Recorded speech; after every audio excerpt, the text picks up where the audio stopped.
Hello friends, स्वागत है आपका अपने यूट्यूब चैनल एजुकेशन लॉकर में। तो दोस्तों, जैसे कि आप देख पा रहे हैं, आज ना तो कोई चैप्टर है ना चैप्टर का नाम है, क्योंकि पिछली क्लास में मैंने छुड़वा दिया था ये टॉपिक पदार्थ के निर्माण की मौलिक इकाई। तो आज हम इसे कवर करने वाले हैं। तो ये ना तो आपकी सरकारी बुक के लिए है ना ही एनसीईआरटी के बुक के लिए, ये दोनों के लिए इम्पोर्टेंट है। मतलब किसी स्पेसिफिक एक के लिए नहीं है। और दोनों के अलावा और जो मेरा भाई केमिस्ट्री पढ़ना स्टार्टिंग करा केमिस्ट्री पढ़ने के लिए, तो उसके लिए ये तो मतलब इम्पोर्टेंट है, मस्ट है। और आपके लिए तो है ही है, क्योंकि जैसे कि एक इंग्लिश सीखने के लिए ABCD बहुत ज़रूरी है, केमिस्ट्री पढ़ने के लिए आज का जो लेक्चर है बहुत लेना बहुत ज़रूरी है। आज हम पढ़ेंगे पदार्थ के बारे में, तत्व के बारे में, यौगिक के बारे में, अणु, परमाणु, इलेक्ट्रॉन, प्रोटॉन, न्यूट्रॉन, ये सब क्या चीज़ होती हैं, इन्हीं के बारे में। ये मतलब देखने में तो एक पेज है मात्र, लेकिन समझाने के लिए काफ़ी टाइम लगने वाला है, इसलिए मैंने ये छोड़ दिया था। तो आज हम इसे कवर करते हैं, स्टार्ट करते हैं बिना देरी के।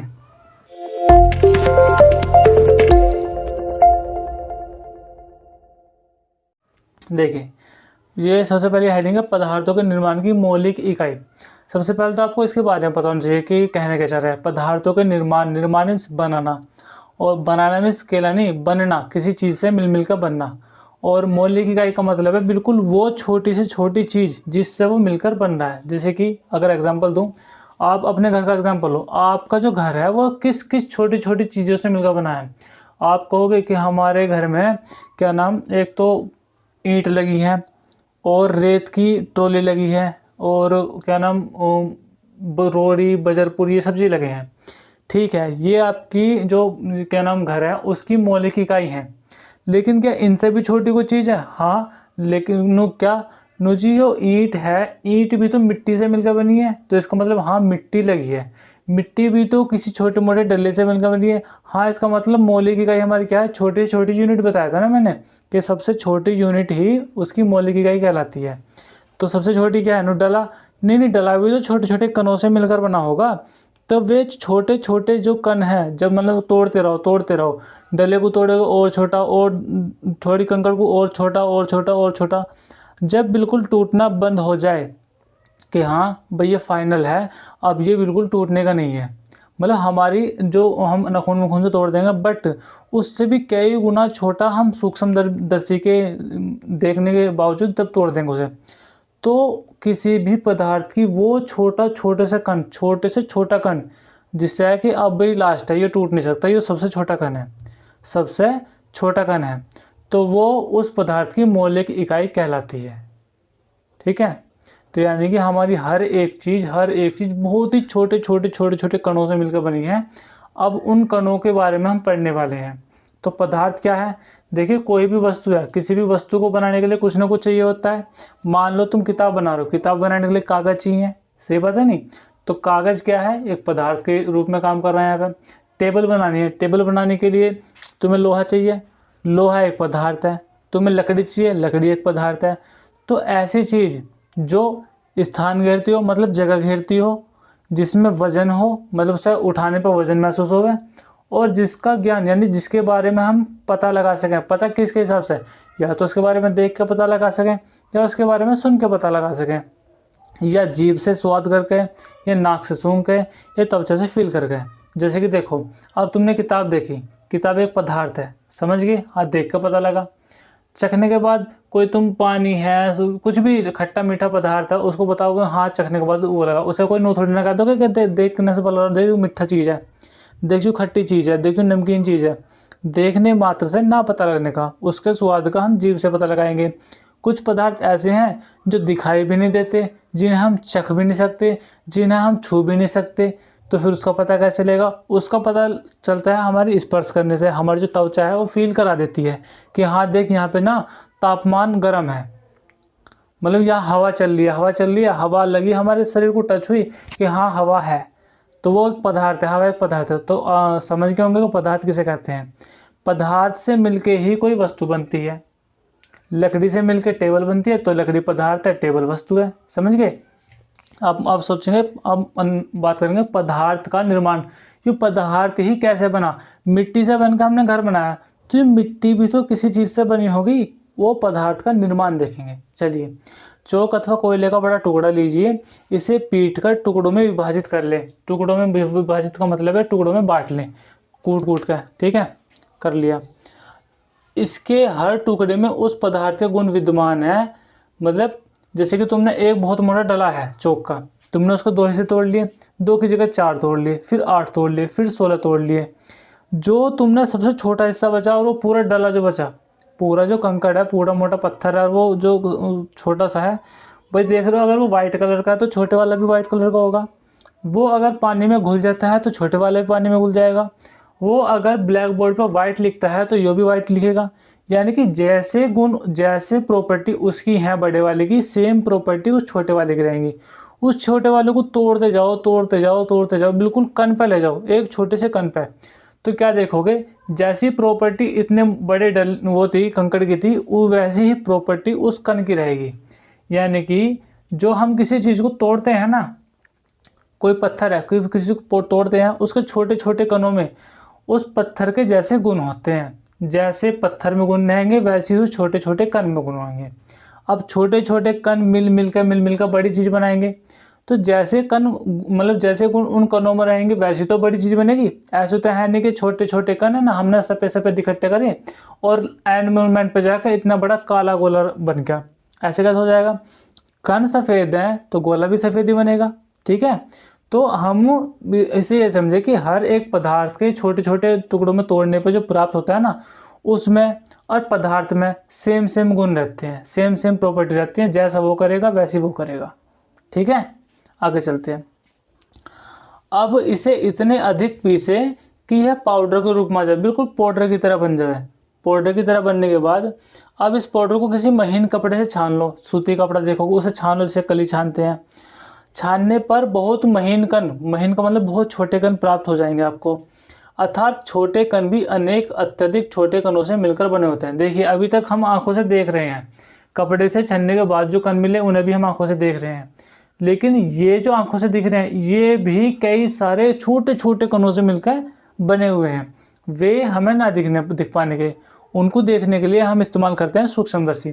तो सूक्ष्मदर्शी से देखा गया तो उसमें लगा कि अरे ये भी तो बहुत सारे कणों से मिलकर बना है। तब पता चला कि हाँ, हर एक छोटे छोटे कण बहुत सारे कणों से मिलकर बना है।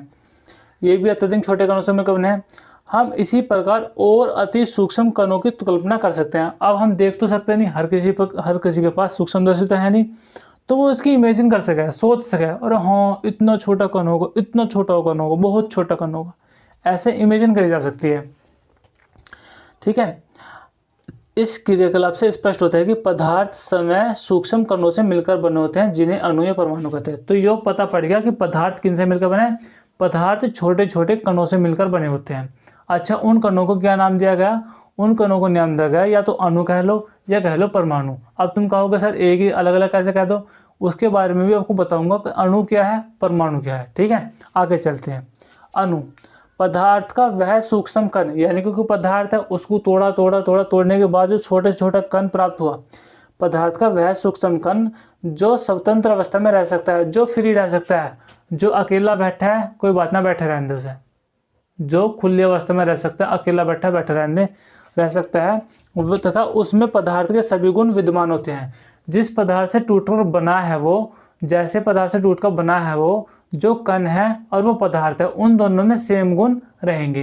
अर्थात कि पदार्थ का वह छोटे से छोटा कण जो खुली अवस्था में रहता हो, जिसमें पदार्थ के सारे गुण समान हो, मतलब सारे गुण उसमें मौजूद हो, अणु कहलाता है। किसी तत्व के सभी अणु एक समान होते हैं, ठीक है। और तथा भिन्न भिन्न तत्वों के अणु गुणों में भिन्न भिन्न होते हैं। देखो अब तुमने अणु समझा, परमाणु तो भी समझे ना, अणु समझा मात्र, और पदार्थ समझा। पदार्थ जो टूटेगा छोटे छोटे कणों में, वे उसके छोटे छोटे अणु कहलाएंगे। अणु भी किसी न किसी से मिलकर बना होगा, भाई एक अणु भी तो किसी न किसी से मिलकर बना होगा। तो जब अणु किससे मिलकर बना? अणु मिलकर बना है परमाणुओं से। आपको ग्राफ समझाऊंगा, पहले थ्योरी पढ़ लेते हैं। अणु भी परमाणु से मिलकर बना है, ठीक है। यानी कि हम किसी चीज़ को तोड़ेंगे तो वो काय में बढ़ेगा? अणुओं में। किसी भी चीज़ को तोड़ दो अणुओं में, किसी भी चीज़ को तोड़ दो अणुओं में। फिर हम डीप नॉलेज देखेंगे तो वो अणु किससे मिलकर बना है? अणु परमाणुओं से मिलकर बना है। अच्छा, एक अणु बनाने में सर कितने परमाणु लगेंगे? एक अणु के बनाने में 2 या 2 से फालतू, 2 या 2 से ज़्यादा परमाणु की आवश्यकता होती है। भाई कोई भी एक अणु बनाना हो तुम्हें तो उसमें तुम्हारे पास 2 परमाणु होने चाहिए या खूब सारे परमाणु होने चाहिए, कम से कम 2 तो हों। ठीक है, आगे चलते हैं, परमाणु पढ़ते हैं। परमाणु क्या कहता है? परमाणु कह रहा है पदार्थ का वो सूक्ष्मतम कण जो स्वतंत्र अवस्था में नहीं रह सकता। मेन बात तो यही है, अणु खुली अवस्था में रह सके, वो कह देगा भैया मैं अकेला ही ठीक हूँ, लेकिन परमाणु खुली अवस्था में स्वतंत्र अवस्था में नहीं रह सकता। ये कहेगा भैया मुझे तो किसी का साथ चाहिए, मुझे दोस्ती निभानी है, इसलिए परमाणु अकेला कभी नहीं रहता है। परमाणु किसी न किसी के साथ साझा कर लेता है, क्रिया कर लेता है, रिएक्शन कर लेता है। ठीक है, तो परमाणु अकेला नहीं रह सकता, अणु अकेला रह सकता है। पहली बात तो ये होगी। ठीक है, नहीं रह सकता, परंतु रासायनिक अभिक्रिया में भाग लेता है, मतलब किसी से ना किसी से क्रिया कर लेगा, वो कहलाता है परमाणु।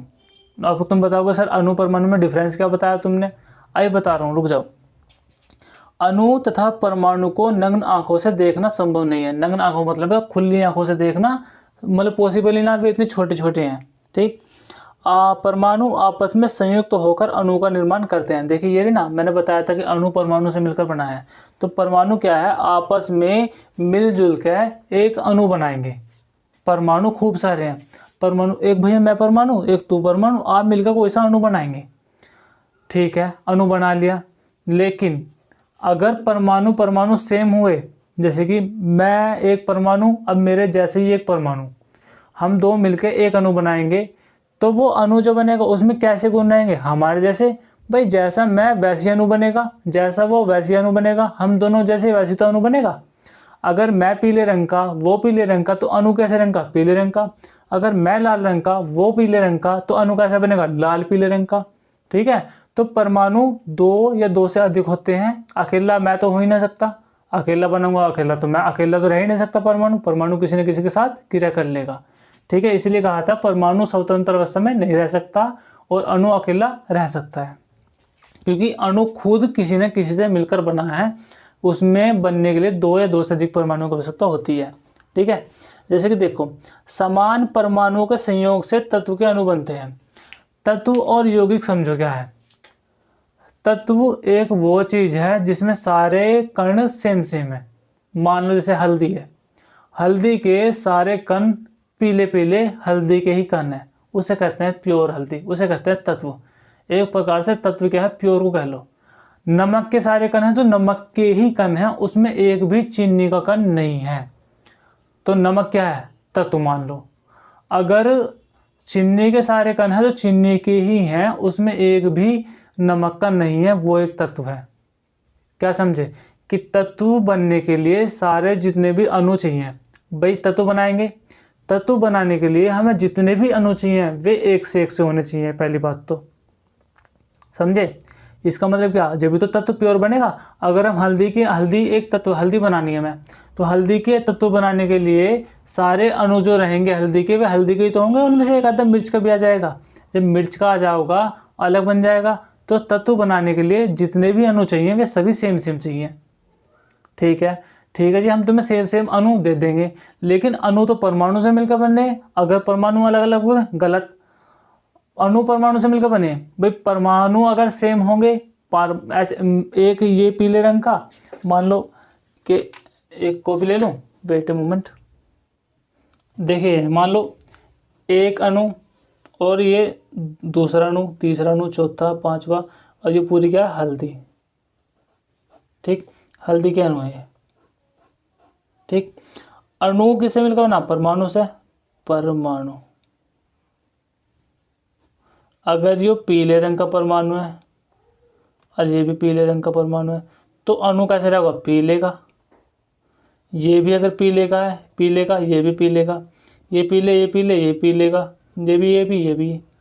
तो अगर ये सारों अणु फिर से पीले हो गए तो पीला हल्दी बन जाएगी। ठीक है, अगर मान लो ये पीले का है, ये पीले का है, ये लाल का, ये लाल का, ये लाल का, ये लाल का, ये लाल का, जब अणु मतलब जिनसे चीज़ बननी है वे खुद लाल है, ये खुद लाल है, तो जो चीज़ बनाएंगे वो भी लाल रहेगी, और जो लाल रहेगी उन सभी को इकट्ठा करेंगे तो लाल ही हल्दी बनेगी। समझ रहे हो? तो इसे कहते हैं मतलब अणु का मिलकर एक तत्व बनाना, एक जैसी चीज़ बनाना। जैसे कि देखो इसमें दे रखा है तत्व बनते हैं। तो तत्व समझिए, तत्व क्या है, यानी कि तत्व वो है जिसमें सभी अणु सेम सेम रहते हैं। वाइट है तो वाइट ही वाइट है, गोल है तो गोल ही गोल है, अगर काले हैं तो काले काले हैं, मिट्टी के हैं तो मिट्टी मिट्टी का, उसमें एक भी रेत का नहीं है, रेत का है तो रेत के हैं, उसमें एक भी मिट्टी का नहीं है। ऐसे ये तत्व है। फिर यौगिक किन्हें कहते हैं, इसका मतलब तत्व में प्योर है तो यौगिक में इम्प्योर है। यौगिक में एक ही तत्व न रहने का, उसमें कई सारे तत्व आ जाएंगे। देखिए यौगिक बनाने के लिए दो तत्व चाहिए। एक तत्व तो हल्दी होगी, कहाँ से पेज, ये रहा, उल्टा रखा गया।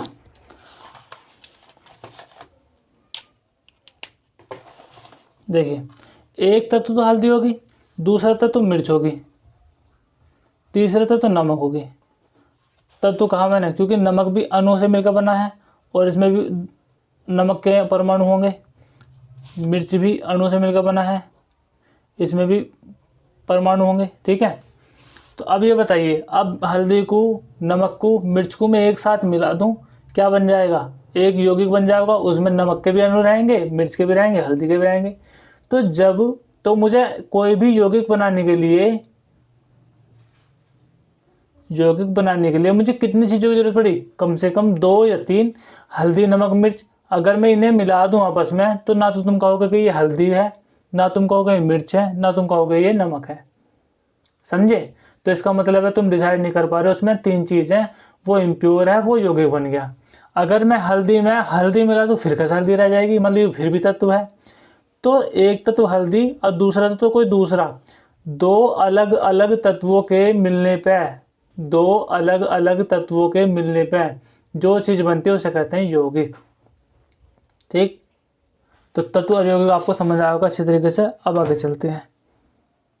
देखिए तत्व के अणु बनते हैं। ऑक्सीजन एक गैस है। क्या तुमने कभी कहा ऑक्सीजन और लकड़ी, कि लकड़ी ऑक्सीजन, लोहा ऑक्सीजन है, या नाइट्रोजन ऑक्सीजन, या हाइड्रोजन ऑक्सीजन? तुमने हमेशा ऑक्सीजन ही कहा, क्योंकि ऑक्सीजन में कुछ और नहीं मिला हुआ है। ऑक्सीजन अपने आप में एक प्योर है, तो वो क्या है, तत्व है। ऑक्सीजन अपने आप में एक प्योर है, वो एक तत्व है। वो से सारे के सारे ऑक्सीजन के अणु से मिलकर बने हैं, और अणु सभी के सभी ऑक्सीजन परमाणु से मिलकर बने हैं। देखिए जो हवा ऑक्सीजन है, O2 कहते हैं, इसमें जो अणु है वे सभी क्या है, ऑक्सीजन के हैं। अणु में जो परमाणु वे भी ऑक्सीजन के हैं। लेकिन H2O जो है, ये जल है, जल में हाइड्रोजन है और ऑक्सीजन है, यानी कि 2 हैं, 2 आपस में मिल रहे हैं, तो क्या है, जल एक यौगिक है। ठीक है, इसमें तत्व कितने, 2, कौन कौन से, एक ऑक्सीजन, एक हाइड्रोजन। तो एक तत्व जैसे कि ऑक्सीजन है, ऑक्सीजन अपने आप में क्या है, एक तत्व है। हाइड्रोजन अपने आप में एक तत्व है। विभिन्न परमाणुओं के संयोग से यौगिक के अणु बनते हैं। अच्छा, मैंने कहा था अलग अलग तत्व होंगे तो यौगिक बनेगा। अब तुम ये बताओ, एक तत्व ये है, एक ये है, ये दोनों अलग अलग है। ये परमाणु से मिलकर बना है, ये परमाणु से मिलकर बना है, अणु परमाणु से मिलकर बने हैं। ठीक है, अगर ये एक मतलब H का है, ये भी H का, ये भी H का, ये भी H का, ये भी H का, ये भी H का, तो सेम परमाणु है तो सेम अणु बनेंगे, सेम अणु बनेगा तो तत्व बनेगा। ये O का है, O का है, O का है, O का है, O का है, सेम परमाणु है तो सेम अणु बनेंगे, सेम अणु बनेगा तो सेम तत्व का, ये ऑक्सीजन का। ठीक है, ये H का। अगर एक H का होता, एक ऑक्सीजन का होता, तो क्या समझे, अणु कैसा बनेगा, अणु भी भैया अलग अलग बनेगा, OH बनेगा या HO बनेगा। यो भी OH, तो क्या बनता, तत्व भी OH का बनता। फिर ये तत्व ना कर लगता, कहते हैं इसमें तो 2 चीज़ें हैं, ये तो यौगिक बन गया। तो यौगिक बनाने के लिए देखिए मैं ग्राफ दिखा दूँ, अब रुक जाओ 2 मिनट। देखिए ये आ गया है, परमाणु परमाणु परमाणु परमाणु। अगर ये सभी परमाणु सेम है तो अणु भी सेम रहेंगे। अणु किन से मिलकर बना, परमाणु से, उनका सेम अणु। और अगर ये अणु सेम है तो ये क्या बनाएंगे, ये मिलकर बनाएंगे तत्व। ठीक है, इन अणु परमाणु से मैंने एक तत्व बनाया। इसी प्रकार से ये मैंने मान लो नमक का तत्व बनाया, तुम हल्दी का बना लो, उसमें भी सेम अणु, हल्दी के सेम अणु, हल्दी के सेम परमाणु। तो 2 तत्व जब बन जाएंगे, जो हल्दी का बन गया, जो तत्व उसका बन गया नमक का। अपना आप में ये तो तत्व है, लेकिन अगर मैं इन तत्वों को आपस में मिला दूंगा तो इनमें क्या हो गए, अणु, इसके अणु हल्दी के अणु में मिक्स हो जाएंगे, उसके परमाणु उसके मिक्स हो जाएंगे, तो ये बन जाएगा यौगिक। तो उसमें क्या होगा, अगर मैं यौगिक को तोड़ूंगा, जब जैसे तो अब तत्व को तोड़ूंगा, देखो तोड़ने के बाद अणु मिले, भाई ये तो सेम सेम आ रहे। अणु को तोड़ूंगा परमाणु, और भाई ये भी सेम सेम है, तो इसका मतलब क्या, तत्व है। और अब मैंने यौगिक बना लिया, हल्दी और नमक मिला के यौगिक बना। अब यौगिक को तोड़ने बैठो, तो यौगिक को तोड़ोगे अणु निकला। अबे यार, ना तो ये पीला है, ना ये कुछ पीला कुछ सफ़ेद है, इसका मतलब ये तत्व नहीं है। उसको भी तोड़ दो, अणु को भी तोड़ दो, अबे इसमें एक हल्दी का एक नमक का, तो सिंपल सी बात है, तत्व तो है ही ना, तो यौगिक है। समझ गए। अब यौगिक बनाने के लिए अलग अलग की ज़रूरत है, और तत्व बनाने के लिए सेम सेम की ज़रूरत है। यौगिक बनाने के लिए कोई बाउंडेशन ना है कि 2 ही चाहिए, तुम 5 मिला दो, 5 अलग अलग बना मिला दो, तुम उसमें नमक भी मिला दो, मिट्टी मिला दो, रेत मिला दो, तेल मिला, सब कुछ मिला दो, तो भी यौगिक बनेगा। और तत्व तो प्योर ही है। आगे चलते हैं। जैसे कि देख, भिन्न परमाणुओं के संयोग से, अलग अलग परमाणु के जोड़ से क्या बनेगा, यौगिक अणु बनते हैं। जैसे जल, जल क्या है, H2O है, क्या समझे, H2O, H हाइड्रोजन है, O ऑक्सीजन है, तो 2 से मिलकर बना जल। कार्बन डाइऑक्साइड CO2, तो इसमें कार्बन है और ऑक्सीजन है, ये भी 2 से मिलकर बना। अतः परमाणु किसी पदार्थ के निर्माण की मौलिक इकाई है। तो तुमने क्या समझा कि पदार्थ जो बन रहा ना, वो सर जी अणु से भी छोटा रह गया, एक परमाणु, परमाणु से मिलकर बन रहा। परमाणु मिलकर अणु बनेंगे, अणु मिलकर तत्व बनेगा, तत्व मिलकर यौगिक बनेगा, और ये ही पदार्थ है।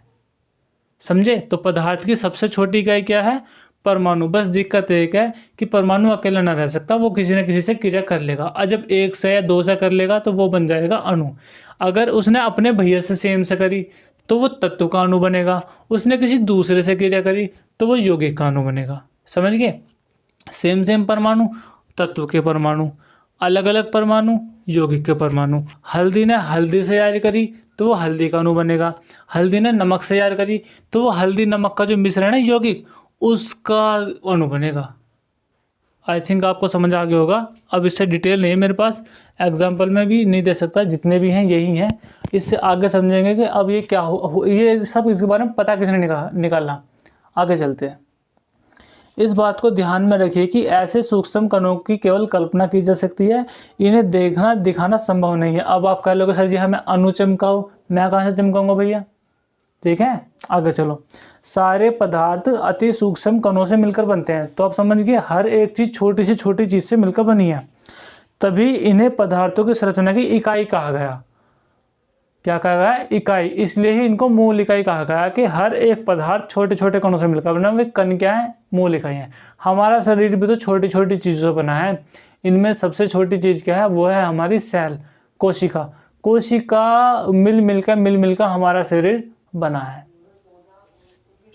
अब देखिए कुछ और भी जाने। परमाणु शब्द को यूनानी भाषा में एटॉक्स कहा जाता है, ठीक है, जिसका अर्थ है अविभाज्य।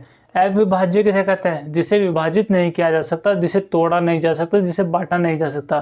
तो तुम वैसे भी जानोगे सर परमाणु, हाँ परमाणु तो सबसे छोटी चीज़ थी, इसे कैसे तोड़ा जा सके। हाँ बिल्कुल, तो परमाणु का मतलब क्या है, अविभाज्य, इसे टूटना नहीं जा सकता। डाल्टन एक साइंटिस्ट थे, बहुत फेमस थे केमिस्ट्री के।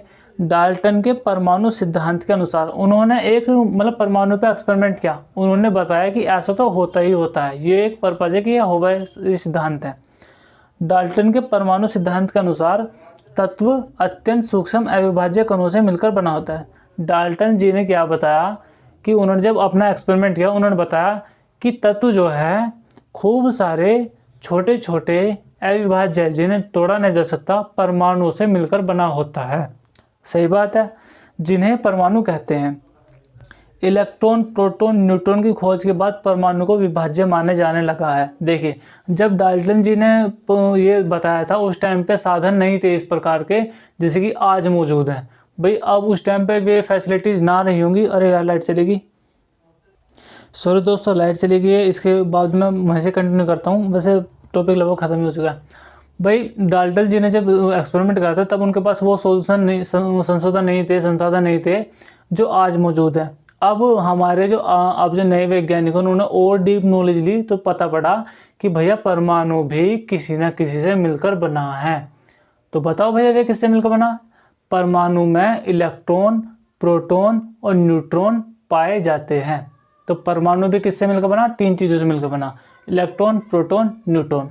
ठीक है, तो तब से कहने लगे अरे भैया परमाणु भी टूट सकता है, तो परमाणु भी विभाज्य है। अब परमाणु विभाज्य है। ठीक है, आधुनिक परमाणु सिद्धांत के अनुसार परमाणु विभाज्य है।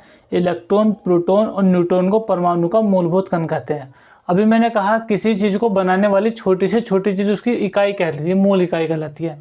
परमाणु किससे मिलकर बना? परमाणु इलेक्ट्रॉन, प्रोटॉन, न्यूट्रॉन है। तो इसका मतलब परमाणु की मूल इकाई क्या है? वे 3 है, इलेक्ट्रॉन, प्रोटॉन, न्यूट्रॉन। ये 3 क्या है? परमाणु की मूल इकाई है। अब देख लें इसमें क्या होता है। परमाणु के अवयवी कण, प्रोटॉन पर धनावेश होता है, यानी कि ये प्लस का होता है। जैसे तुमने बैटरी में देखोगे प्लस होता है, एक माइनस होता है, और जब तुम किसी वायर को जमीन पर जाते हो उसे कहते हैं न्यूट्रल, उस पर नहीं होता ना प्लस ना माइनस।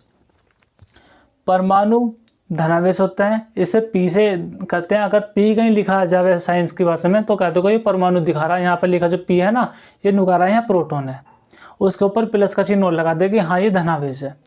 इलेक्ट्रॉन को ई से दिखावा है, इसके ऊपर निगेटिव रहा है, ये माइनस का रहा है, इसे हमेशा ई के ऊपर माइनस लगाकर दिखाया जाता है, इलेक्ट्रॉन पर ऋणावेश होता है। और न्यूट्रॉन जो है, न्यूट्रॉन उदासीन होता है, ना इस पर प्लस होता है ना ये माइनस होता है। आज के लेक्चर में बस यही था। हमने पढ़े तत्व, यौगिक, अणु, परमाणु, इलेक्ट्रॉन, प्रोटॉन, न्यूट्रॉन, और ये सब काम कैसे करते हैं, इनसे मिलकर हमारा ब्रह्मांड बना कैसे है। ठीक है, आशा करता हूँ आपको समझ आया होगा। चलिए बस आज के लिए इतना ही, और आगे से हम चैप्टर कंटिन्यू करने वाले हैं। नेक्स्ट चैप्टर है अगला जो भी है पदार्थ का पृथक्करण, यानी कि हम इन्हें बांटेंगे कैसे। पदार्थ के बारे में अब आप अच्छी तरीके से जान सकते हो। पदार्थ क्या है? पदार्थ कुछ भी एक ऐसी चीज़ है जिससे मिलकर कोई वस्तु बनती है। भाई सरिया बनाया, सरिया बनाने के लिए किसकी जरूरत है? लोहे की। तो लोहा क्या है? पदार्थ है। ठीक है, शर्ट बनाई, शर्ट बनाने के लिए किसकी जरूरत थी? कपड़े की जरूरत थी। कपड़े में जो रेशम है या सूती वो है क्या नाम, जो भी तंतु हैं ये क्या है? पदार्थ है। ठीक है, चलिए बस thank you very much for